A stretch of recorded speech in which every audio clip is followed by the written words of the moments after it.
So here we are, the Late Lunch podcast, and we're just having a bell ringing lesson. Christy is finding out how to hold it properly. I've got one in my hand. I don't quite know. I've just been asked if I read music. I don't. I used to. I don't know if I'd remember it. We're getting helpful hints here from Noel Kringle in the background. Do you ring bells, Noel? Right. Will you just... Oh, them... No. Oh. If you Okay, put the thumb on it, it deadens it. So you hold it very loosely, and you take the shape of a rugby ball, which is oval, and you strike it at the end of it. Okay. Give that a go. You sounded quite good there, Christy. Hang on.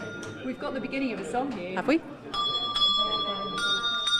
No. Do one, okay. Oh.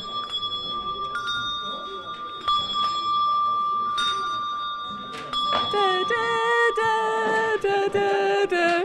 No, Not at all. Would we be welcome in the group, do you think? I can teach you anything, given time. A lot of time. That's quite a tall order, I think, but thank you very much. Oh, wonderful. And you have to keep them in these protective bags here. Oh, these velvety bags. How important is that? Sorry? How important is it that they're kept in those bags? Well, there's a danger if they cling to each other, you could break the edge of the bells, so they have to be protected when you're carrying them. How many do you need to have a proper full set to be able to do the songs that you'd like to do, the pieces of music you'd like to do? Well, because we increased the bells to 30, which is 2.5 octaves, which gives a change of key with different pieces. Some of the handbell choirs, as they call them, they go up to 5 and more octaves, so they are huge with great big bells at the bottom. And the men need 2 hands to lift them up. Wow. So, but we're quite happy with what we've got, really. And I'm guessing that Christmas is probably your busiest time, is Christmas is a busy time, yeah. So there's something about the sound of the bells that goes with the festival, if you like. Can I just say, I love your badge as well. She's got a beautiful badge on that is a handbell in itself, isn't it? Yeah. It's And lovely. it seems to be a group that's formed really close friendships. Very much so. I say we're all WI members, you realise that. In fact, they have to be a WI member of Ballabeg to be in the group. So that's one of our stipulations. I think that probably means that Noel Kringle's not allowed to be in the group. I'm an honorary member of Ballabeg WI, and I have my certificate at home to prove it. And there's no question about that. I'm an honorary member of Ballabeg WI. I have to check something. Did Mary tell you what the value of the bells that they currently play are? Oh, no. I think they're up to about 9,000 now. So, My word. Yeah. So, And are they specifically made for handbell ringing? Yes. Because they're all tuned, presumably, absolutely. So over the years we bought in bells. We also had them refurbished and tuned so that they click together because we'd brought bells in. So we had to get them in the same range. So They're all to the same pitch, and they're all to the note is actually the note as written on the music, and the girls have to play the note at the right time. And if they don't get it at the right time, the tune falls apart, doesn't it? So it's all about teamwork and the ability to be able to join with the others. And really, it is a marvellous community activity. Well done, Ballabeg WI. Yeah, it sounded magnificent this afternoon. Thank you so much for being here. yeah. I have one thing I would like to check with Noel before you go, Noel. Is it Ballabeg or Ballabeg? Ballabeg girl. Ballabeg. I'm a Ballabeg boy. I need to remind myself of that because for all my life I've called it Ballabeg. I'm wrong, aren't I? No, near enough. Near enough. All right, so we're at Ballabeg in the Arbory Parish Hall this afternoon. We've had such a lovely afternoon. I'm very excited to see that the cakes have come out from under wraps from the WI over there as well. People are tucking in. We've got cupcakes. Oh, of course, it's nearly Easter.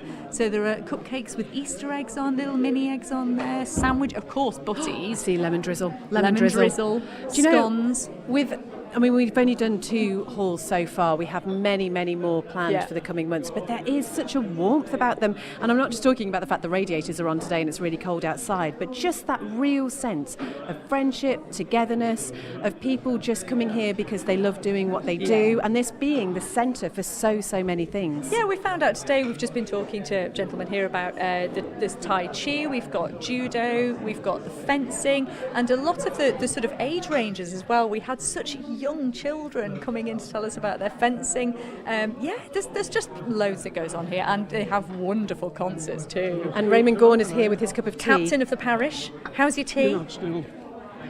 We are doing the exclusive podcast now, so this isn't going out live. This is pre-recorded, but we're just marvelling at how wonderful it is down here, and how proud you must be of everybody for coming together like this. Oh yes, it is. It's grand really to see everybody sort of mustering together for it.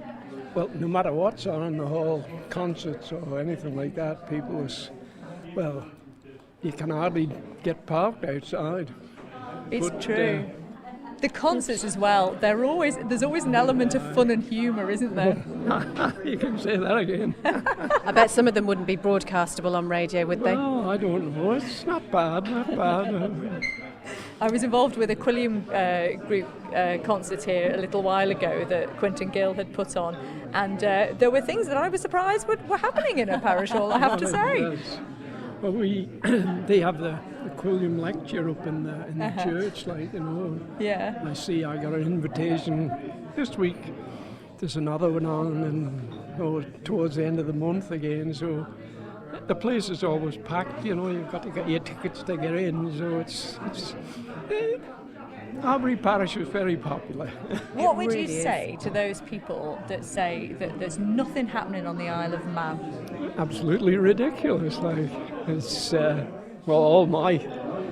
I've lived here now for X number of years, and I've never found that there was there was always plenty of things to do, you know what I mean? I played badminton, I played football, I played everything. You were never in the house, like, you know. Even when I got married, I was getting told off for being out every night. But, you know, if you look for it, it's there. And it certainly is all happening here. Again, thank you so much for being here this afternoon. But I'm just fascinated by all these photographs that were found in a garage. And Sir Miles Walker's still looking at them, although he's pretending to be on his phone to avoid talking to me. Are there any of these photographs that really stick out to you, Miles? Well, the one of the Mill Dam, Colby Mill Dam, wherever this one. Okay, yeah. I was just looking for a photograph because I've got one on my phone, which again shows Jane Glover's granddad with his wife-to-be standing dressed in their Sunday best on a raft in the middle of the fantastic! Of the pond. There was a corn mill, and that was driven by a water wheel, and that was the sort of water that supplied the wheel. And they were standing on this raft in their Sunday best. Lovely picture. I think this must have been the play park for the local kids, because I'm told that on a wet day the children would go into the mill where it was warmer to dry, and Cub and the Miller would let them in there quite happily. I mean, these days health and safety would have a fit if children played anywhere near anything like that. But that was a great play area for the kids on the pond and around the mill generally. It must have been a Sunday afternoon or something after chapel, and they're on this raft with tar barrels, and they're having a sort of paddle around. That is brilliant. Beautiful. That's gorgeous. And we were just talking about health and safety there. I have to ask you about. And this was the first. This little shed here, I'm told, was the first chapel in Colby before they sort of had the purpose-built chapels on the bridge. And they used to meet in that little chapel behind the watermill. Do you know what strikes me looking at some of these? Actually, The Colby This pump. is Ida's. Yeah. they're instantly recognisable, lots of these pictures, aren't they? I mean, the likes of this one here, Yes. you can tell exactly where that is, even years later. Hasn't changed, yes. Except there's petrol pumps there. Ida Tia had a petrol station, and The Colby pump has always been a huge part of the community. Fill your hasn't sump it? at the Colby pump, they used to say. And from what I understand, Jane was telling us earlier that one of the reasons they had to close it down was because the fuel line, it went across the pavement, Did. is that right? And so Yes. they had to close it down for health and safety. Absolutely, absolutely. I mean, people could have walked around, but they didn't in those days, did they?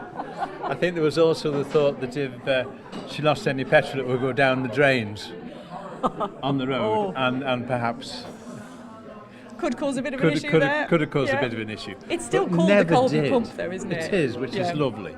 It is. Some wonderful, wonderful memories The first here. person I ever remember putting more than £5 worth of petrol in a car was at the Colby pump.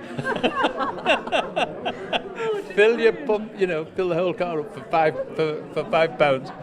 And Ida was such a good lady. We all used to call in on the way home to school. We used to tell her our troubles, tell her our joys, all of that sort of stuff. And she got the British Empire Medal sort of towards the end of her time at the club. And everybody applauded. Everybody thought it was just a wonderful thing to give to somebody being the centre of village life for so long. Oh, it's fantastic. Yeah. It really is just magnificent. That's why I just love this series, Christy, Oh, because we yeah. find out so much, not just about the place, but about the people. I do think Dancing Bob is around somewhere. He's just having a cup of tea at the Yeah, moment. you've just, so maybe just been testing the music in the background. let's take a pause for Yes. some tea and cake, crucially, which I think we might need if we're going to try ballroom dancing.